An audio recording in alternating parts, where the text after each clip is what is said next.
എല്ലാവർക്കും നമസ്കാരം. ഞാൻ നിങ്ങളുടെ സ്വന്തം എൻ. അപ്പം ഞാനിവിടെ നിങ്ങൾക്കൊരു ട്രേഡ് പരിചയപ്പെടുത്താൻ വേണ്ടിയിട്ടാണ്. ഞാനൊരു ICT ട്രേഡറാണ്. അപ്പം ഞാനിവിടെ വന്നിരിക്കുന്നത് നിങ്ങൾക്ക് മാർക്കറ്റിനെ പറ്റിയും ഒരു ജസ്റ്റ് ഇൻട്രൊഡക്ഷൻ തരാൻ വേണ്ടിയിട്ടാണ്. അപ്പോൾ ഞാനിപ്പോൾ കുറച്ച് കാലമായിട്ട് ട്രേഡ് ചെയ്യുന്നുണ്ട്. ഒരു 1 ഇയർ, ഓൾമോസ്റ്റ് 1 ഇയർ ആയി. അപ്പം ഞാനിപ്പം 2 months ആയിട്ട് പ്രോഫിറ്റിലാണ്. ഇതുവരെ കുറേ നഷ്ടം വന്നിട്ടുണ്ട്. അപ്പോൾ ഞാൻ ജസ്റ്റ് നിങ്ങൾക്കൊരു ട്രേഡ് പരിചയപ്പെടുന്നത്. ഇവിടെ ഇപ്പോൾ ഞാനൊരു സെല്ല് എടുക്കുന്നുണ്ട്, ബിറ്റ് കോയിനിലൊരു സെല്ല് എടുക്കുന്നുണ്ട്. അപ്പം ഇത് ഏകദേശം 1:2, ഇപ്പോൾ ഞാൻ ആദ്യം കാണിച്ച 1:3.6, അത് റേഷ്യോ എന്തായാലും എനിക്ക് പോകുന്ന ഷുവറാണ്. പിന്നെ താഴെ വരെ പോവുകയാണെങ്കിൽ താഴെ ഒരു 1:7 വരെ പോകാൻ ചാൻസ് ഉണ്ട്. ഓക്കെ, അപ്പം ഇതിൻ്റെ മെയിൻ കാര്യം എന്ന് പറഞ്ഞു കഴിഞ്ഞാൽ ട്രേഡിങ്ങിനെ കുറിച്ച് എനിക്ക് ഇൻട്രൊഡ്യൂസ് ചെയ്യുകയാണെങ്കിൽ ഒരിക്കലും ഈസി അല്ല. ഒരു ദിവസം കൊണ്ട് കോടികൾ സമ്പാദിക്കുക അല്ലെങ്കിൽ കുറേ പൈസ ഉണ്ടാക്കാം എന്ന് വിചാരിക്കുന്നവർക്ക് ഒരിക്കലും അങ്ങനെയുള്ളൊരു മൈൻഡ് സെറ്റായിട്ട് ഒരിക്കലും നിങ്ങൾ ട്രേഡിന് ഇറങ്ങരുത്. അങ്ങനെയുള്ള മൈൻഡ് സെറ്റ് ആണെങ്കിൽ ദയവ് ചെയ്ത് എൻ്റെ ചാനൽ ഫോളോ ചെയ്യരുത് കേട്ടോ. ഇതിനെപ്പറ്റി ലേൺ ചെയ്യുക, പഠിക്കുക, നന്നായിട്ട് പഠിക്കുക, മാർക്കറ്റിൽ ഇറങ്ങുക. ആദ്യം ഇറങ്ങുമ്പോൾ എന്തായാലും നിങ്ങളുടെ പൈസ കുറച്ച് പോകും. അപ്പം അത് എക്സ്പെക്റ്റ് ചെയ്തുകൊണ്ട് വേണം ഇറങ്ങാൻ. ഇവിടെ അതേപോലെ ഞാനൊരു ഗോൾഡ് ബൈയും എടുക്കുന്നുണ്ട്. ഗോൾഡ് ബൈ എടുക്കാൻ ബിറ്റ് കോയിനിൽ സെല്ലാണ് എടുത്തത്, ഗോൾഡ് ബൈ ആണ് എടുത്തത്. ഞാൻ പിന്നെ എക്സ്പ്ലെയിൻ ചെയ്തു തരാം. ഞാൻ ജസ്റ്റ് ഇതൊരു ഇൻട്രോ പോലെ, ഇപ്പോൾ എൻ്റെ ഫസ്റ്റ് വീഡിയോ ആണ്, ഞാൻ ഒരു ഇൻട്രോ പോലെ കാണുന്നതാണ്. അപ്പോൾ ഞാനിവിടെ ട്രേഡ് എടുക്കുന്നത് എപ്പോഴും ഞാൻ 1 minute, 3 minute, 5 minute, ഇതിപ്പോൾ ഞാൻ 1 minute എടുത്തത്. ഈ 3 എണ്ണത്തിലാണ് ഞാൻ എടുക്കാറ്. ബാക്കി അനലൈസ് ചെയ്യാൻ വേണ്ടിയിട്ടാണ് weekly, daily, 4 hour, 1 hour charts ഞാൻ യൂസ് ചെയ്യും. അപ്പം ഇവിടെ ഇപ്പോൾ നിങ്ങൾക്ക് കണ്ടാൽ അറിയാം, ബിറ്റ് കോയിൻ ട്രേഡ് ചെയ്യുന്നുണ്ട്. ഞാൻ പറഞ്ഞ പോയിന്റ് എത്തിയിട്ടുണ്ട്, ഫസ്റ്റ് പോയിന്റ് എത്തി. അപ്പോൾ ഞാൻ പാർഷ്യൽ എടുത്തു. ഞാൻ സെല്ല് ചെയ്തിരുന്നത് 10 ആണ്, അതിലപ്പോൾ ഞാൻ 4 പാർഷ്യൽസ് എടുത്തിട്ടുണ്ട്. അതായത് പ്രോഫിറ്റ് ഓൾറെഡി ബുക്ക് ചെയ്ത് കഴിഞ്ഞു. ഇനി ബാക്കിയുള്ളത് ഞാൻ റണ്ണേഴ്സ് വിടും താഴെ വരെ. ഇവിടെ ഞാൻ പ്രോഫിറ്റ് ബുക്ക് ചെയ്യാനുള്ള കാരണം എന്ന് പറഞ്ഞു കഴിഞ്ഞാൽ ആക്ച്വലി ബിറ്റ് കോയിൻ ഡെയിലി ബേസിസിൽ പോകുന്നത് മേലോട്ടാണ് പോകുന്നത്. ഓക്കെ, അപ്പോൾ ആക്ച്വലി ഈ സെല്ല് നമ്മൾ മാക്സിമം, അതായത് പ്രത്യേകിച്ച് നിങ്ങളൊരു ബിഗിനറാണ്, അപ്പോൾ ഞാൻ ഇത് ബിഗിനേഴ്സിന് വേണ്ടിയിട്ടാണ് ഇൻട്രൊഡക്ഷൻ ഇടുന്നത്. അപ്പോൾ നിങ്ങൾ ഡെയിലി ബേസിസിൽ നിങ്ങൾ എങ്ങോട്ടാണ് മാർക്കറ്റ് പോകുന്നത് അതിനനുസരിച്ചിട്ട് വേണം ട്രേഡ് ചെയ്യാൻ. അതായത് മാർക്കറ്റ് മുകളിലോട്ടാണ് പോകുന്നതെങ്കിൽ മോസ്റ്റ്ലി ബൈ ചെയ്യാൻ നോക്കുക, താഴോട്ടാണ് പോകുന്നതെങ്കിൽ സെല് ചെയ്യാൻ നോക്കുക. നിങ്ങൾക്ക് മാർക്കറ്റ് നോക്കിക്കഴിഞ്ഞാൽ അറിയാൻ പറ്റും, ഡെയിലി ബേസിസ് നോക്കിക്കഴിഞ്ഞാൽ അറിയാൻ പറ്റും, ഗോൾഡും ബിറ്റ് കോയിനും രണ്ടും മേലോട്ടാണ് പോകുന്നത്. മാർക്കറ്റ് ബുള്ളിഷാണ്. അതുകൊണ്ട് തന്നെ മാക്സിമം ബൈ എടുക്കാൻ നോക്കണം. ഇവിടെ ഇപ്പോൾ ഞാൻ ഗോൾഡ് ബൈ എടുത്തു. അത് ബിറ്റ് കോയിന് ഞാൻ സെല്ലാണ് എടുത്തത്. കാരണം ബിറ്റ് കോയിൻ എനിക്ക് കുറച്ച് താഴോട്ട് വന്നിട്ട് മേലോട്ട് പോകുന്നുള്ളൊരു കൺസെപ്റ്റാണ് ഇപ്പോൾ എനിക്കുള്ളത്. അപ്പോൾ ഇവിടെ നിങ്ങൾക്ക് കാണാം, ഞാൻ പറഞ്ഞല്ലോ ICT ട്രേഡറാണ്. അതുകൊണ്ട് തന്നെ ഞാൻ ഫെയർ വാല്യൂ ഗ്യാപ്സിന് ഭയങ്കരമായിട്ട് ഇമ്പോർട്ടൻസ് കൊടുക്കുന്നുണ്ട്. മോസ്റ്റ് ട്രേഡ്സും ഞാൻ ഫെയർ വാല്യൂ ഗ്യാപ്സിലാണ് എടുക്കാറ്. ഫെയർ വാല്യൂ ഗ്യാപ്സ് എന്താ കാര്യങ്ങളൊക്കെ ഞാൻ ഇൻട്രൊഡ്യൂസ് ചെയ്യാം, പതുക്കെ വരുന്ന വീഡിയോസിൽ ഇൻട്രൊഡ്യൂസ് ചെയ്യാം. അപ്പം ഒരു ബിഗിനറായി സ്റ്റാർട്ട് ചെയ്യുകയാണെങ്കിൽ, ട്രേഡിങ് സ്റ്റാർട്ട് ചെയ്യുന്ന ഒരാളാണെങ്കിൽ ഞാൻ പറഞ്ഞു, റിയലിസ്റ്റിക് എക്സ്പെക്റ്റേഷൻസോടെ വേണം സ്റ്റാർട്ട് ചെയ്യാനായിട്ട്. അതായത് നിങ്ങൾക്ക് മിനിമം 1 കൊല്ലം മിനിമം എടുക്കും ടൈം. ബാക്കി നിങ്ങളുടെ ഇടുന്ന എഫേർട്ട് കുറച്ച് മനസ്സിലാക്കാനുള്ളൊരു മൈൻഡ് സെറ്റ് ഇതുപോലെയൊക്കെ ഇരിക്കും കേട്ടോ. അപ്പോൾ ഹാർഡ് വർക്ക് വേണം കേട്ടോ. ഇതെല്ലാത്തിനും പോലെ തന്നെ ഹാർഡ് വർക്ക് വേണ്ട ഒരു സാധനമാണ്. എളുപ്പം അങ്ങനെ ഒരു 2 ദിവസം കൊണ്ട് പഠിച്ച് കോടികൾ ഉണ്ടാക്കാൻ അങ്ങനെയൊന്നും പറ്റുന്ന ഒരു സാധനമേ അല്ല. അപ്പോൾ ഇവിടെ നിങ്ങൾക്ക് നോക്കിക്കഴിഞ്ഞ് കഴിഞ്ഞാൽ അറിയാൻ പറ്റും, ട്രേഡ് രണ്ടും വർക്കൗട്ട് ആവുന്നുണ്ട്. നിങ്ങൾക്ക് പ്രോഫിറ്റ് കാണാൻ പറ്റും. ഞാൻ ഇവിടെ ബിറ്റ് കോയിൻ ഇപ്പോൾ ഞാൻ സ്റ്റോപ്പ് ലോസ് താഴോട്ട് കൊണ്ടുവന്നിട്ടുണ്ട്. പക്ഷേ ഗോൾഡ് ഞാൻ അങ്ങനെ ചെയ്യില്ല. എന്ന് വെച്ചാൽ എനിക്ക് കോൺഫിഡൻസ് ഉണ്ട്. പക്ഷേ ആസ് എ ബിഗിനർ നിങ്ങളങ്ങനെ ചെയ്യണം. ഞാൻ പതിയെ ഞാൻ എങ്ങനെ ചെയ്യുന്നതെന്ന് പറഞ്ഞുതരാം. അപ്പോൾ ബിറ്റ് കോയിൻ ഞാൻ താഴോട്ട് കൊണ്ടുവരാൻ കാരണം എന്താ വെച്ചാൽ, നമ്മൾ ഓരോ സ്റ്റാർട്ടിങ് സ്റ്റേജിൽ എപ്പോഴും നമ്മളൊരു 20 pips ഒക്കെ മൂവ് ചെയ്ത് കഴിഞ്ഞാൽ കുറച്ച് പ്രോഫിറ്റ് എടുക്കുക, എന്നിട്ട് ബാക്കി സ്റ്റോപ്പ് ലോസ് താഴോട്ട് കൊണ്ടുവരിക. ഇതെന്തിനാണെന്ന് വെച്ചാൽ നിങ്ങളുടെ ക്യാപിറ്റൽ സേവ് ചെയ്യാൻ വേണ്ടിയിട്ട്. അപ്പോൾ സ്റ്റാർട്ടിങ് എപ്പോഴും ബിഗിനേഴ്സ് എപ്പോഴും അങ്ങനെയാണ് ചെയ്യുന്നത്. പ്ലസ് വേറെ കാര്യം കൂടെ ഉണ്ട്. ബിറ്റ് കോയിൻ ഞാൻ പറഞ്ഞല്ലോ ഡെയിലി മേലോട്ടാണ് പോകുന്നത്, പക്ഷേ ഞാൻ സെല്ലാണ് എടുത്തത്. അതുകൊണ്ട് തന്നെ ഞാൻ ആക്റ്റീവ്ലി ട്രേഡ് മാനേജ് ചെയ്യും. ഗോൾഡ് പക്ഷേ എനിക്ക് കോൺഫിഡൻസ് ഉണ്ട്, കാരണം ഓൾറെഡി മുകളിലോട്ടാണ് പോകുന്നത്. അതുകൊണ്ട് ഞാൻ എൻ്റെ വരെ ഹോൾഡ് ചെയ്യും. പിന്നെ അതിൻ്റെ മുകളിലോട്ട് വേണമെങ്കിൽ നിങ്ങൾക്ക് ഹോൾഡ് ചെയ്യാം. കാരണം ഡെയിലി മുകളിലോട്ട് തന്നെയാണ് പോകുന്നത്, ഡെയിലി ക്യാൻഡിൽ. അതുകൊണ്ട് നല്ലോണം മുകളിലോട്ട് പോകാൻ സാധ്യതയുണ്ട്. അപ്പോൾ അതാണ് കാര്യം. ട്രേഡ് ചെയ്യുന്ന സ്ട്രാറ്റജി ഞാൻ പറഞ്ഞു ICT. ഞാൻ ഓരോ വീഡിയോസിൽ നിങ്ങൾക്ക് പതുക്കെ എക്സ്പ്ലെയിൻ ചെയ്യും. പിന്നെ ഇതിൽ ഫസ്റ്റ് ഇമ്പോർട്ടൻ്റ് ഐഡിയ ആണ് കേട്ടോ. രണ്ടാമത്തെ ഏറ്റവും ഇമ്പോർട്ടൻ്റ് കാര്യം എന്ന് പറയുന്നത് സൈക്കോളജിയാണ്. നമ്മുടെ ഇമോഷൻസ് മാറ്റി വയ്ക്കാണ്ട് ഒരിക്കലും നമ്മൾ ട്രേഡിൽ സക്സസ്ഫുൾ ആവില്ല. അപ്പോൾ മെയിനായിട്ട് നമ്മൾ 2 കാര്യങ്ങളാണുള്ളത്. ഒന്ന് ഇമോഷൻസ് എന്ന് പറയുമ്പോൾ അതിൽ പേഷ്യൻസും വരും കേട്ടോ. നമ്മൾ പേഷ്യൻ്റ് ആയിരിക്കണം. മാർക്കറ്റ് തരുന്ന ഓപ്പർച്യൂണിറ്റി മാത്രം നമ്മൾ എടുക്കുക. നമ്മളൊരിക്കലും പ്രൈസ് ചേസ് ചെയ്ത് പോവുക, കാര്യങ്ങളൊന്നും ചെയ്യാൻ പാടില്ല. ഓക്കെ, ഇപ്പോൾ ഞാനിവിടെ ഒരു മാർക്ക് ചെയ്യുന്നതാണ് ഫെയർ വാല്യൂ ഗ്യാപ്പ്. അതായത് 2 ക്യാൻഡിലിൻ്റെ ഇടയിൽ ഉണ്ടാകുന്ന സ്പേസ്. നിങ്ങൾ നോക്കിക്കഴിഞ്ഞാൽ അറിയാം എല്ലാ ക്യാൻഡിലിനും അങ്ങനെ ഉണ്ടാവില്ല, ചില ക്യാൻഡിൽസിനെ ഉണ്ടാവുള്ളൂ. ആ ക്യാൻഡിൽസാണ് നമ്മൾ നോക്കേണ്ടത്. എന്ന് വെച്ച് എല്ലാ സ്പേസുള്ള ക്യാൻഡിൽസും നമ്മൾ എടുക്കാൻ പാടില്ല, കൺസിഡർ ചെയ്യാൻ പാടില്ല. അതിനാണ് ഞാൻ പറഞ്ഞത് ഡെയിലി, വീക്ക്ലി, ഡെയിലി 4 hour ഒക്കെ അനലൈസ് ചെയ്തിട്ടാണ് നമ്മൾ ട്രേഡ് എടുക്കുന്നത്. ഓക്കെ, അപ്പോൾ ഇവിടെ ഇപ്പോൾ നോക്കിക്കഴിഞ്ഞാൽ ഗോൾഡ് കണ്ടോ താഴോട്ട് വന്നു, ആദ്യം മേലോട്ട് പോയി താഴോട്ട് വന്നു. ഇതാണ് ഏറ്റവും ക്രൂഷ്യൽ സ്റ്റേജ്. നമ്മുടെ ഇമോഷൻസ് ഇവിടെയാണ് കടന്നു വരുന്നത്. ഈ സമയം നമുക്ക് പേടി വരും, ഇത് സ്റ്റോപ്പ് ലോസ് ഹിറ്റ് ചെയ്താലോ നമുക്ക് പേടി വരും. പക്ഷേ ഞാൻ പറഞ്ഞു ഇമോഷൻസ് മാറ്റി വെക്കണം, എന്നാൽ മാത്രമേ ഒരാൾക്ക് സക്സസ്ഫുൾ ട്രേഡർ ആകാൻ പറ്റൂ. ഇവിടെ ഇപ്പോൾ ഓൾറെഡി -610 ഒക്കെയാണ് US$ വരുന്നത്. അപ്പം ആ സമയത്ത് പേടി എന്നുള്ള ഫാക്ടർ മാറ്റി വയ്ക്കാം, എന്നാൽ മാത്രമേ നിങ്ങൾക്ക് സക്സസ്ഫുൾ ആകാൻ പറ്റുള്ളൂ. അതവിടെ ട്രേഡ് പ്ലേ ഔട്ട് ചെയ്യട്ടെ, സ്റ്റോപ്പ് ലോസ് ഹിറ്റ് ആവുകയാണെങ്കിൽ ഹിറ്റ് ആവട്ടെ, കുഴപ്പമില്ല. കാരണം മാർക്കറ്റ് അവിടെ തന്നെ ഡെയിലി ഉണ്ട്. നാളെയും നമ്മൾ വരും, നാളെയും നമ്മൾ ട്രേഡ് എടുക്കും. ഓക്കെ, ഇവിടെ ഇപ്പോൾ ഞാൻ ബിറ്റ്കോയിൻ ഞാൻ പറഞ്ഞല്ലോ ആക്റ്റീവ്ലി ഞാൻ മാനേജ് ചെയ്യും. കാരണം ബിറ്റ്കോയിൻ ഏത് നിമിഷം മുകളിലോട്ട് പോകാം, കാരണം ഡെയിലി മുകളിലോട്ടാണ്. പിന്നെ ഞാൻ fair value gaps maximum mark ചെയ്തിട്ട് ഫെയർ വാല്യൂ ഗ്യാപ്സിൻ്റെ റെസ്പെക്റ്റ് ചെയ്ത് നോക്കും. ഇവിടെ നോക്കിക്കഴിഞ്ഞാൽ ഫെയർ വാല്യൂ ഗ്യാപ്പ് റെസ്പെക്റ്റ് ആയി ബിറ്റ്കോയിനിൽ. അപ്പോൾ തന്നെ ഏകദേശം ട്രേഡ് ചെയ്താൽ അപ്പോൾ ഇവിടെ കാണിച്ച് സ്റ്റോപ്പ് ലോസ് ഹിറ്റ് ആയിട്ടുണ്ട്. അപ്പോൾ ഞാനത് വിട്ടു, പ്രോഫിറ്റിൽ ബുക്ക് ആയിട്ടുണ്ട് ഓൾറെഡി. എന്തായാലും പ്രോഫിറ്റ് തന്നെയാണ്, ഏകദേശം എത്ര 3.74 റേഷ്യോയിൽ നമുക്ക് പ്രോഫിറ്റ് ബുക്ക് ആയിട്ടുണ്ട്. അത് ഓക്കെ വിട്ടു, കഴിഞ്ഞു. ഈ ബിറ്റ്കോയിൻ ടോപ്പിലോട്ട് പോകാൻ സാധ്യതയുണ്ട്. ഞാൻ പറഞ്ഞ പോലെ തന്നെ ഡെയിലിയിൽ ടോപ്പായിരുന്നു.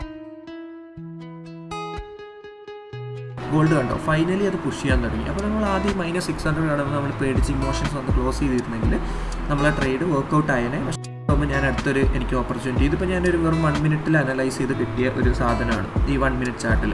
പക്ഷേ ഈ ട്രേഡ് ആസ് എ ബിഗിനർ നിങ്ങൾ ഒരിക്കലും എടുക്കാൻ പാടില്ല. കാരണം എന്താണെന്ന് വെച്ച് കഴിഞ്ഞാൽ റിസ്ക് ടു റിവാർഡ് റേഷ്യോ നോക്കി കഴിഞ്ഞ് കഴിഞ്ഞാൽ അറിയാം കേട്ടോ, -$779 പോവുകയാണെങ്കിൽ സ്റ്റോപ്പ് ലോസ് ഹിറ്റ് ആവുകയാണെങ്കിൽ കിട്ടുകയാണെങ്കിൽ $1,221 കിട്ടും. അത് ഒരിക്കലും നല്ല RR അല്ല. RR എന്ന് പറഞ്ഞാൽ റിസ്ക് ടു റിവാർഡ് റേഷ്യോ. അതായത് നിങ്ങൾ റിസ്ക് ചെയ്യുന്നത് ഇപ്പോൾ $1 ആണെങ്കിൽ 1:5 എന്ന് പറഞ്ഞാൽ $1 റിസ്ക് ചെയ്ത് $5 ഉണ്ടാക്കുന്നു. ഇവിടെ ഇപ്പോൾ ഓൾമോസ്റ്റ് 1:1 അടുത്താണ്, 1:1.5 അങ്ങനെ എന്തോ RR വരുന്നു. അപ്പോൾ ആസ് എ ബിഗിനർ ഞാനപ്പോൾ അത് എടുക്കും. കാരണം എനിക്ക് ഭയങ്കര കോൺഫിഡൻസ് ഉണ്ട് അത് വർക്കൗട്ട് ആവുന്നുള്ളത്. കാരണം ഞാനിപ്പോൾ ഇത്രയും എനിക്ക് അത്യാവശ്യം എക്സ്പീരിയൻസ് വന്നതുകൊണ്ട് എനിക്കറിയാം ഇത് എന്തായാലും വർക്കൗട്ട് ആവും എന്നുള്ളത്. പക്ഷേ ആസ് എ ബിഗിനർ നിങ്ങൾ ഒരിക്കലും ഇത് എടുക്കാൻ പാടില്ല. പ്ലസ് ഇത് നമുക്ക് വേണമെങ്കിൽ ഹോൾഡ് ചെയ്യാം കേട്ടോ. കാരണം ഞാൻ ഓൾറെഡി പറഞ്ഞു ബിറ്റ്കോയിൻ മുകളിലോട്ടാണ് പോകുന്നത്, നിങ്ങൾക്ക് വേണമെങ്കിൽ അത് ഹോൾഡ് ചെയ്യാം. പക്ഷേ ഞാൻ എന്തായാലും ആസ് എ ബിഗിനർ നിങ്ങളോട് ഒരിക്കലും അത് പറയില്ല, എടുക്കാൻ ആ ട്രേഡ് ഒരിക്കലും എടുക്കരുത്. മാക്സിമം റിസ്ക് ഉള്ള ട്രേഡുകൾ ഒഴിവാക്കുക. സ്റ്റാർട്ട് ചെയ്യുമ്പോൾ എപ്പോഴും റിസ്ക് ഉള്ള ട്രേഡുകൾ ഒഴിവാക്കുക. നിങ്ങളൊരു കൊല്ലം അല്ലെങ്കിൽ 2 കൊല്ലമൊക്കെ മാർക്കറ്റ് നോക്കിയിരുന്നു കഴിഞ്ഞാൽ നിങ്ങൾക്ക് ഏകദേശം അറിയാൻ പറ്റും ഇതിങ്ങനെയൊക്കെയാണ് ചെയ്യാൻ പോകുന്നത്, മാർക്കറ്റ് ഇങ്ങനെയാണ് ബിഹേവ് ചെയ്യാൻ പോകുന്നത്. പക്ഷേ 100% ഓഫ് ടൈം ശരിയാവണമെന്നില്ല കേട്ടോ, എല്ലാ ടൈമും നിങ്ങൾ പറയുന്ന പോലെ നടക്കണമെന്നില്ല. അപ്പം അങ്ങനത്തെ ഒരു ഫാക്ടർ ഉണ്ട്. അപ്പോൾ മാക്സിമം അങ്ങനത്തെ ട്രേഡ്സ് ഒഴിവാക്കുക.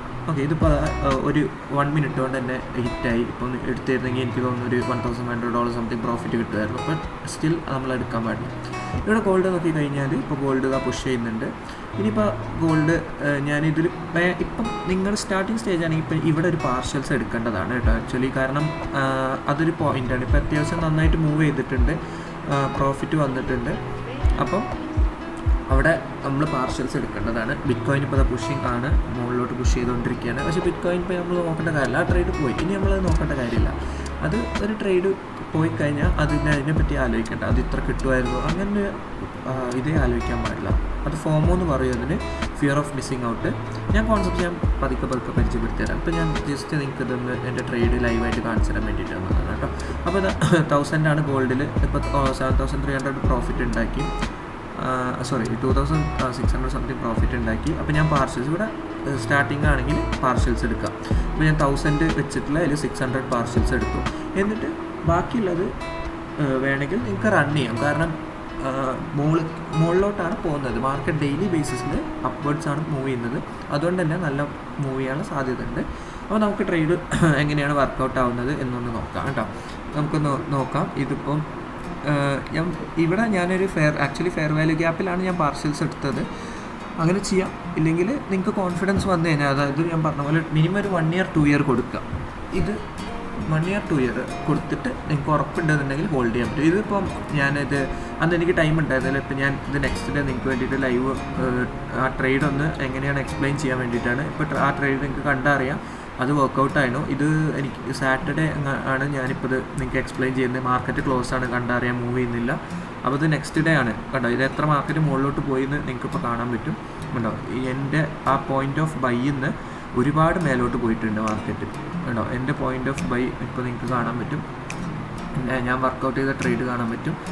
അപ്പോൾ ഞാൻ പറഞ്ഞു ഓൾറെഡി നിങ്ങൾക്ക് വേണമെങ്കിൽ ബാക്കിയുള്ള ഒന്ന് ഹോൾഡ് ചെയ്യാം, അത്രയും മുകളിലോട്ട് പോകാൻ സാധ്യതയുണ്ട്. അപ്പം അതാണ് മെയിൻലി നമ്മുടെ ബയാസ് എന്ന് പറയും, അതായത് മാർക്കറ്റ് മുകളിലോട്ടാണോ താഴോട്ടാണോ പോകുന്നത് എന്നുള്ള ബയാസ്. ഇതിപ്പോൾ ബിറ്റ്കോയിൻ ആക്ച്വലി പറഞ്ഞാൽ സാറ്റർഡേ സൺഡേ മാർക്കറ്റ് ഓപ്പൺ ആണ് കേട്ടോ. ബിറ്റ്കോയിൻ മാത്രം, അതായത് ക്രിപ്റ്റോ കറൻസീസ് 24/7 നമുക്ക് ട്രേഡ് ചെയ്യാൻ പറ്റും. പക്ഷേ ഞാനൊരിക്കലും സാറ്റർഡേ സൺഡേ നിങ്ങളോട് ട്രേഡ് അഡ്വൈസ് ചെയ്യില്ല, കാരണം മാർക്കറ്റ് ഭയങ്കര സ്ലോ ആണ്. നിങ്ങൾ വിചാരിക്കുന്ന ഐഡിയാസ് വർക്കൗട്ട് ചെയ്യും ഒബ്വിയസ്ലി ഐഡിയ സെയിം ആയിരിക്കും, പക്ഷേ എന്താണെന്ന് വെച്ചാൽ ഭയങ്കരമായിട്ട് ടൈം എടുക്കും. ഞാനെപ്പോഴും ഒരു ട്രേഡ് കയറിയിട്ട് മാക്സിമം ഒരു ഹാഫ് അവർ അല്ലെങ്കിൽ ചില trades may be 1 hour 2 hour ഒക്കെ എടുക്കാറുണ്ട്. എന്നാലും മാക്സിമം ഞാൻ ഈ 1-2 hours ട്രേഡ് തീർക്കാനും നോക്കും. അതിൽ കൂടുതൽ ഹോൾഡ് ചെയ്യാൻ എനിക്കിഷ്ടമല്ല. അതായത് ഇപ്പോൾ ഇന്ന് ബൈ ഇട്ടിട്ട് നാളെ സെല്ല് ചെയ്യുന്ന അങ്ങനത്തെ ഒരു പരിപാടി ഞാൻ ചെയ്യാറില്ല. ഞാൻ പെട്ടെന്ന് എൻ്റർ ചെയ്യും, അതേപോലെ എക്സിറ്റ് ചെയ്യും. എൻ്റെ ഒരു ട്രേഡിങ് സ്ട്രാറ്റജി അതാണ്, എനിക്കതാണ് കുറച്ചുകൂടെ സ്യൂട്ട് ആകുന്നത്. അപ്പം ഇപ്പോൾ എത്ര മുകളിലോട്ട് പോകുന്നത് എനിക്ക് ഉറപ്പുണ്ടെങ്കിലും ഞാൻ എൻ്റെ ഒരു ലെവലെത്തിക്കഴിഞ്ഞപ്പോൾ ആ ഗോൾഡിൻ്റെ ഇത് എടുത്തു കഴിഞ്ഞാൽ തന്നെ എനിക്കറിയാം, ഞാൻ നിങ്ങളോട് ആദ്യം പറഞ്ഞു ഇഷ്ടംപോലെ മേലോട്ട് പോകാൻ സാധ്യതയുണ്ട് എന്ന് വെച്ച് ഞാനതൊരിക്കലും ഹോൾഡ് ചെയ്യില്ല. ഞാൻ എൻ്റെ ഒരു പോയിന്റിൽ എത്തിക്കഴിഞ്ഞാൽ ഞാനത് സെല്ല് ചെയ്യും. കാരണം എനിക്കത് മതി. എനിക്ക് നാളെയും മാർക്കറ്റ് ഉണ്ട്, നെക്സ്റ്റ് ഡേ എല്ലാ ഡേയും ഡെയിലി മാർക്കറ്റ് ഉള്ളതാണ്. അപ്പോൾ എനിക്ക് പ്രോഫിറ്റ് ഉണ്ടാക്കാൻ പറ്റുന്ന കോൺഫിഡൻസ് ഇപ്പോൾ വന്നു തുടങ്ങിയിട്ടുണ്ട്. അതുകൊണ്ട് തന്നെ എൻ്റെ ഒരു പോയിന്റ് എത്തിക്കഴിഞ്ഞാൽ ഞാനത് സെല്ല് ചെയ്യും. ഇനി ഞാൻ നിങ്ങൾക്ക് ചെറുതായിട്ട് ആ ട്രേഡ് ഒന്ന് എക്സ്പ്ലെയിൻ ചെയ്തു തരാം, എങ്ങനെയാണ് എന്തുകൊണ്ടാണ് ഞാൻ ആ ട്രേഡ് എടുത്തതെന്നുള്ളത്. അപ്പോൾ ഡെയിലി ബേസിസ് ആണ് ഇത് കണ്ടത്. ഞാൻ എടുത്ത ട്രേഡ് അവിടെയാണ്, അവിടുന്ന് എത്ര മുകളിലോട്ട് പോയി നിങ്ങൾക്കറിയാം. അപ്പോൾ നിങ്ങൾ വിചാരിക്കും ഇപ്പോൾ ഹോൾഡ് ചെയ്തിരുന്നെങ്കിൽ ഒറ്റയടിക്ക് $10,000 $20,000 ഉണ്ടാക്കാൻ പറ്റും. അങ്ങനെ ഒരിക്കലും വിചാരിക്കരുത്. ആ ഫസ്റ്റ് നമ്മൾ ഒഴിവാക്കേണ്ട കാര്യം അതാണ്. പിന്നെ ഒരു കാര്യം പറയാനുള്ളത് എന്ന് വെച്ച് കഴിഞ്ഞാൽ, ഞാനിപ്പോൾ പറഞ്ഞല്ലോ, നിങ്ങൾ ഈ പണത്തിനോടുള്ള ആർത്തിൻ്റെയായിട്ട് നമ്മൾ ചിലപ്പം ഡെയിലി കുറേ ട്രേഡ് എടുക്കാൻ നോക്കും. അതായത് ബിഗിനർ എല്ലാവർക്കും പറ്റുന്നതാണ്. എനിക്കൊരുപാട് പറ്റിയിട്ടുണ്ട്. ഞാൻ ഒരുപാട് അക്കൗണ്ട് ബ്ലോക്ക് ചെയ്തിട്ടുണ്ട്, അതായത് $100 $200 ഒക്കെ ആയിട്ട് പോയിട്ടുണ്ട്. ഇപ്പോൾ ഞാൻ ഡെയിലി ചാർട്ടാണ് നിങ്ങൾക്ക് കാണിച്ചിരുന്നത്. ഡെയിലി ചാർട്ട് നോക്കി കഴിഞ്ഞാൽ അറിയാം, ഇത് തേഴ്സ്ഡേ തന്നെയാണ്, അത് പ്രീവിയസ് ക്യാൻഡിൽ 3 ദിവസമായിട്ട് അപ്വേർഡ് മൂവ്മെൻ്റ് ആണ് ക്യാൻഡിലിനുള്ളത്. അപ്പോൾ ഒബ്വിയസ്ലി ഞാൻ ഇന്നും അപ്വേർഡ് മൂവ്മെൻ്റ് ആണ്. അത് ഡ്രോ ഓഫ് ലിക്വിഡിറ്റി ഉണ്ട്. ഞാൻ അതിൻ്റെ മുകളിലൊരു ലൈൻ മാർക്ക് ചെയ്തിട്ടുണ്ട്. ആ ലൈൻ ഞാൻ ആക്ച്വലി പ്രീവിയസ് ഡേ മാർക്ക് ചെയ്തതായിരുന്നു. ആ ലൈനിലോട്ട് എത്തുമെന്നുള്ള കൺസിഡറേഷനിൽ അതിന് ഡ്രോ ഓഫ് ലിക്വിഡിറ്റി എന്ന് പറയും. അതൊക്കെ ഞാൻ നിങ്ങൾക്ക് പരിചയപ്പെടുത്തി തരാം. അത് ആക്ച്വലി ഞാൻ പ്രീവിയസ് ഡേ മാർക്ക് ചെയ്തതാണ്. അത് കഴിഞ്ഞ് നെക്സ്റ്റ് ഹൈയിലോട്ട് എത്തും എന്നാണ് എൻ്റെ ഡ്രോ ഓഫ് ലിക്വിഡിറ്റി വെച്ചിട്ട് ഞാൻ അങ്ങനെ പറയുന്നത്. അപ്പോൾ അതൊക്കെ ഞാൻ നിങ്ങൾക്ക് പരിചയപ്പെടുത്തി തരാം. അപ്പോൾ ജസ്റ്റ് മനസ്സിലാക്കേണ്ട ഇത്രയാണ്, ഡെയിലി നോക്കി കഴിഞ്ഞ് കഴിഞ്ഞാൽ ചാർട്ട് മുകളിലോട്ടാണ് എന്നുള്ളൊരു ഐഡിയ ഉണ്ട്. അപ്പോൾ നെക്സ്റ്റ് നമ്മളപ്പം തുടങ്ങുമ്പോൾ നമ്മളെപ്പോഴും ബൈയിനാണ് ശ്രമിക്കുന്നത്. മുകളിലോട്ട് പോകുന്ന മാർക്കറ്റിൽ സെല്ല് കിട്ടും, അത് ഞാൻ നിങ്ങൾക്ക് ബിറ്റ്കോയിനിൽ കാണിച്ചപ്പോൾ സെല്ല് കിട്ടും, പക്ഷേ അത് റിസ്ക് കൂടുതലാണ്. എപ്പോഴും മുകളിലോട്ട് പോകുന്ന മാർക്കറ്റിൽ എപ്പോഴും ബൈയിനാണ് നമ്മൾ സാധ്യത കൊടുക്കുന്നത്. ഇപ്പോൾ ഇവിടെ മാർക്കറ്റ് മോർണിംഗ് ഓപ്പൺ ചെയ്തു, 22 മോർണിംഗ് ഓപ്പൺ ചെയ്തു, താഴോട്ട് ഡ്രോപ്പായി. ഒരു മോസ്റ്റ് ഓഫ് ദ ടൈം, അതായത് ഒരു 60-70% ഓഫ് ദ ടൈമും മാർക്കറ്റ് മുകളിലോട്ടാണ് പോകുന്നതെങ്കിൽ ഇനീഷ്യൽ, അതായത് സ്റ്റാർട്ടിങ് 12 AM നിങ്ങൾക്ക് കാണാം, 22 ആണ് ഡേറ്റ്. 12 AM സ്റ്റാർട്ട് ചെയ്ത് കഴിഞ്ഞാൽ മാർക്കറ്റ് താഴോട്ട് ഡ്രോപ്പ് ചെയ്യും. ഈ 12 AM എന്ന് പറയുന്നതിൽ വേറൊരു കാര്യമുണ്ട്. ഞാനിവിടുത്തെ എടുക്കുന്ന ടൈം എന്ന് പറയുന്നത് UTC-5 ആണ്. നിങ്ങൾക്ക് നോക്കിയറിയാം, അത് ന്യൂയോർക്ക് ടൈമാണ്. കാരണം മാർക്കറ്റെല്ലാം പ്രവർത്തിക്കുന്നത് ന്യൂയോർക്ക് ബേസിസിൽ അവിടുത്തെ ടൈമാണ്. അപ്പോൾ ICT ട്രേഡ് ചെയ്യുന്ന ഒരാളെപ്പോഴും ഈ ചാർട്ട് UTC-5 സെറ്റാക്കണം. അപ്പോൾ ഇവിടെ ഞാൻ എന്താ കാണിച്ചതെന്ന് വെച്ചാൽ, മോർണിംഗ് സ്റ്റാർട്ട് ചെയ്തു, 20 to 12 AM ട്രേഡിംഗ് സ്റ്റാർട്ട് ചെയ്തു, എന്നിട്ട് ഫസ്റ്റ് ഡ്രോപ്പ് ഡൗൺ ആയി മുകളിലോട്ട്. അപ്പോൾ എൻ്റെ ഓൾറെഡി ബയാസ് എന്ന് പറയുന്നത് ഡെയിലി ക്യാൻഡിൽ മുകളിലോട്ട് പോകുന്നതാണ്. അപ്പോൾ അത് ഫസ്റ്റ് ക്ലൂ. രണ്ടാമത്തെ ക്ലൂ, മാർക്കറ്റ് തുടങ്ങിയിട്ട് മാർക്കറ്റ് താഴോട്ട് ഡ്രോപ്പ് ചെയ്തു. That is called S manipulation. ICT പറയുന്ന പോലെ അത് മാനിപ്പുലേഷനാണ്. അതായത് നിങ്ങളെ പറ്റിക്കുകയാണ് മാർക്കറ്റ്. താഴോട്ട് പോകുമ്പോൾ എല്ലാവരും മാർക്കറ്റ് ഇന്ന് ഡൗൺ ആണെന്ന് വിചാരിച്ചിട്ട് സെല്ലിങ് എന്നുള്ളൊരു കൺസെപ്റ്റ് അവരുടെ മനസ്സിൽ വരും. പക്ഷേ അതാണ് മാനിപ്പുലേഷൻ. അതുകൊണ്ടാണ് 90% ഓഫ് ട്രേഡേഴ്സും സക്സസ്ഫുൾ ആവാത്തത്. അപ്പം നമുക്ക് 2 കാര്യങ്ങൾ സെറ്റായി. അതായത് ഒന്ന്, മുകളിലോട്ട് ഓൾറെഡി പോകുന്നു, നമുക്ക് ഡെയിലി ചാർട്ടും വീക്ക്ലി ചാർട്ടും നോക്കിയാൽ മനസ്സിലാവും. രണ്ടാമത്തെ കാര്യം പറഞ്ഞാൽ, മാർക്കറ്റ് ഓപ്പൺ ചെയ്ത് 12 AM ശേഷം മാർക്കറ്റ് താഴോട്ട് പുഷ് ചെയ്യും. ഇനി ഞാൻ അടിയിൽ 2 മാർക്ക് ചെയ്തിട്ടുണ്ട്, 2 ലൈന്. അപ്പോൾ ഞാൻ വിചാരിച്ചത് എന്താണെന്ന് വെച്ചാൽ, മാർക്കറ്റ് മുകളിലോട്ട് പോകണമെങ്കിൽ അറ്റ്ലീസ്റ്റ് ഫസ്റ്റ് ഞാൻ 2 ലൈൻ വരച്ചായിരുന്നു. നിങ്ങൾക്ക് നോക്കിയാൽ കാണാം, വർഷം 10 സെക്കൻഡ് മുന്നേ ആ 2 ലൈനും ആദ്യം ടേക്ക് ഔട്ട് ചെയ്തിട്ടാണ് നോക്കി പോകുന്നത് ഞാൻ ആദ്യം വിചാരിച്ചത്. പക്ഷേ അതിൽ നിങ്ങൾക്ക് കാണാൻ പറ്റും, ഫസ്റ്റ് ലൈൻ ടേക്ക് ഔട്ട് ചെയ്തു. അതാണ് ഞാൻ പറഞ്ഞ ഫസ്റ്റ് ഡ്രോപ്പ് ലിക്വിഡിറ്റി. എന്നിട്ട് മാർക്കറ്റ് പുഷ് ചെയ്യാൻ തുടങ്ങി, ഫസ്റ്റ് ഫെയർ വാല്യൂ ഗ്യാപ്പ് വന്നു. ഇവിടെ ഞാൻ നോക്കുന്നത് എന്താണെന്ന് വെച്ച് കഴിഞ്ഞാൽ, ഫസ്റ്റ് ഫെയർ വാല്യൂ ഗ്യാപ്പ് നോക്കിക്കഴിഞ്ഞാൽ അത് ഫുള്ളായിട്ട് തിരിച്ചു വന്നിട്ടില്ല. ഫെയർ വാല്യൂ ഗ്യാപ്പിൽ ഒരു സ്പേസ് ലീവ് ചെയ്തിട്ടുണ്ട്. അതെന്ന് പറഞ്ഞു കഴിഞ്ഞാൽ ബുള്ളിഷ്നെസ് ആണ് കാണിക്കുന്നത്, അതായത് മാർക്കറ്റ് മുകളിലോട്ട് പോകാൻ തുടങ്ങുന്നു എന്നുള്ള കൺസെപ്റ്റാണ് നമുക്ക് തരുന്നത്. അതുകൊണ്ട് തന്നെ ശരിക്കും പറഞ്ഞാൽ എനിക്ക് അവിടെ ഒരു ട്രേഡ് എടുക്കായിരുന്നു, പക്ഷേ ഞാനത് മിസ്സായിപ്പോയി. ഞാൻ പറയില്ല, ഇത് 1 മിനിറ്റ് ക്യാൻഡിൽസ് ആണ്. അപ്പോൾ 1 മിനിറ്റ് ക്യാൻഡിൽ എനിക്കത് മിസ്സായിപ്പോയി എന്ന് വെച്ചാൽ ഞാൻ എന്ത് ചെയ്തു, കുറച്ച് മുകളിലോട്ട് എപ്പോൾ തന്നെ ബൈ എടുത്തിട്ടില്ല. ഞാൻ അടുത്ത ഓപ്പർച്യൂണിറ്റിക്ക് വെയിറ്റ് ചെയ്തു. അപ്പോൾ ഇവിടെ 1 മിനിറ്റിൽ എന്താ സംഭവിച്ചു കഴിഞ്ഞാൽ, ഇവിടെ ഒരു ഓർഡർ ബ്ലോക്ക് ഉണ്ട്. അതൊക്കെ ഞാൻ നിങ്ങൾക്ക് പതുക്കെ എക്സ്പ്ലെയിൻ ചെയ്തുതരാം. പിന്നെ ഞാൻ എന്താ ചെയ്തതെന്ന് വെച്ച് കഴിഞ്ഞാൽ രണ്ടാമത്തെ കൺഫർമേഷൻ വെയിറ്റ് ചെയ്തു. അപ്പം ഞാൻ മുന്നേ എങ്ങനെയാണെന്ന് വെച്ചാൽ ഇങ്ങനെ ഉണ്ടാകുമ്പോൾ തന്നെ ഞാൻ ബൈ കൊടുക്കും, പക്ഷേ അങ്ങനെ ഒരിക്കലും ചെയ്തു. കാരണം അപ്പോൾ നമുക്കൊരു പ്രോപ്പർ സ്റ്റോപ്പ് ലോസ് സെറ്റ് ചെയ്യാൻ പറ്റില്ല. അപ്പോൾ നമുക്ക് കുറേ ഡ്രോ ഡൗണിലോട്ട് വരാൻ സാധ്യതയുണ്ട്. അപ്പം എന്താ വെച്ചാൽ നിങ്ങൾ ചെയ്യേണ്ടത് എന്താണെന്ന് വെച്ചാൽ, അപ്പം അടുത്ത കൺഫർമേഷൻ 1 മിനിറ്റിൽ വെയിറ്റ് ചെയ്യുക. എന്നിട്ട് അതുവരെ പേഷ്യൻസ് വേണം. ഞാൻ പറഞ്ഞു പേഷ്യൻ്റായിട്ട് വെയിറ്റ് ചെയ്യുന്നു. അടുത്ത ഓപ്പർച്യൂണിറ്റി വന്നപ്പോൾ ഞാനത് ബൈ എടുത്തു. അങ്ങനെയാണ് ട്രേഡ് ചെയ്തത്. ഓക്കെ, ഇപ്പോൾ ഞാൻ എന്താ ചെയ്യുന്നത് വെച്ചാൽ അക്കൗണ്ട് റീസെറ്റ് ചെയ്യാണ്, $1000 റീസെറ്റ് ചെയ്യാണ് നിങ്ങൾക്ക് വേണ്ടിയിട്ട്. ഞാനിപ്പോൾ എന്താ വെച്ചാൽ ഇത് ആക്ച്വലി ഡെമോ അക്കൗണ്ടാണ്. ഞാനെപ്പോഴും നിങ്ങൾക്ക് ട്രേഡിംഗ് ഫസ്റ്റ് കാണിക്കുന്ന ഡെമോ അക്കൗണ്ടിലായിരിക്കും. എൻ്റെ റിയൽ അക്കൗണ്ട് ഞാൻ നിങ്ങൾക്ക് കാണിക്കുന്നില്ല ആസ് ഓഫ് നൗ. ഞാൻ പതുക്കെ നിങ്ങൾക്ക് ലൈവ് ഒക്കെ വരുന്ന സമയത്ത് കാണിക്കും. അപ്പോൾ ഇത് ഞാൻ $1000 റീസെറ്റ് ചെയ്യുന്നു. ഞാനിതൊരു ചാലഞ്ച് പോലെ എടുക്കുകയാണ്. നിങ്ങൾ തുടങ്ങുകയാണെങ്കിൽ എങ്ങനെയാണ് സ്റ്റാർട്ട് ചെയ്യേണ്ടത്. ഇപ്പം എല്ലാവർക്കും $1000 ഇടാൻ പറ്റണമെന്നില്ല. അപ്പോൾ ഒരു $100 സ്റ്റാർട്ട് ചെയ്താലും മതി. അപ്പോൾ പതുക്കെ എങ്ങനെയാണ് അക്കൗണ്ട് ഗ്രോ ചെയ്യുന്നത് എന്നുള്ളത് ഞാനത് നിങ്ങൾക്ക് ഒരു വീഡിയോ ആയിട്ട് ഒരു എപ്പിസോഡ് പോലെ പല എപ്പിസോഡ് പോലെ കാണിച്ചു തരാൻ നോക്കുകയാണ്. അപ്പോൾ എല്ലാവരും വെൽക്കം ടു ട്രേഡിംഗ്. ഇപ്പോഴത്തേക്ക് ഞാൻ ബൈ. ഞാൻ നിങ്ങൾക്ക് പുതിയ കോൺസെപ്റ്റായിട്ട് വരാം. എല്ലാവരും സ്റ്റേ സേഫ്, മാർക്കറ്റിനെ പറ്റി പഠിക്കുക. ബൈ.